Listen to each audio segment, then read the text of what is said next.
இன்றைய அறுவடை நாடன் பழம். இது எனக்கு தெரிஞ்சதை ஷேர் பண்ணியிருக்கிறேங்க. இது பார்த்தீங்கன்னா பச்சை நாடன் பழம். இதில் புரோட்டீன் சத்து நிறையா இருக்குன்னு சொல்லி எங்கள் அப்பா சொல்லுவாங்க. அது எவ்வளோ தூரத்துக்கு உண்மைன்னு தெரியல.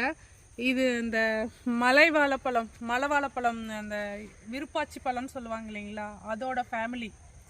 இது நல்ல டேஸ்ட்டாக இருக்கும். ஆனால் இதில் இந்த வாழைப்பூ மட்டும் பயங்கர கசப்பாக இருக்கும். அப்படின்னா அந்த அளவுக்கு அதில் நியூட்ரிஷன் வேல்யூ இருக்குன்னு அர்த்தம். இது என்ன பண்ணுறோம் அப்படின்னா, நம்ம கட் பண்ணி பொரியல் பண்ணிக்கலாம். நல்லா சாஃப்டாக சூப்பராக இருக்குது பொரியல். யாராவது சேல் கேட்டால் கூட கொடுக்கலாம். இப்போதைக்கு நம்ம அப்படியே சமையலுக்கும் பயன்படுத்திட்டு இது வந்துச்சுனாலும் பழுத்ததுனாலும் அப்படியே சாப்பிட்டுக்கலாம். இது சூப்பராக இருக்கும். இது ரொம்ப கஷ்டப்பட்டு இந்த வாழைக்கன்று கண்டுபிடிச்சி வாங்கி வச்சது. ஒரு எக்ஸிபிஷனில் வாங்கி வச்சோம்னு நினைக்கிறேன். இது நல்லா அங்கேயும் இருக்குது. நான் ஈல்டிங் நல்லா கொடுத்துட்ருக்கு. ஓகே.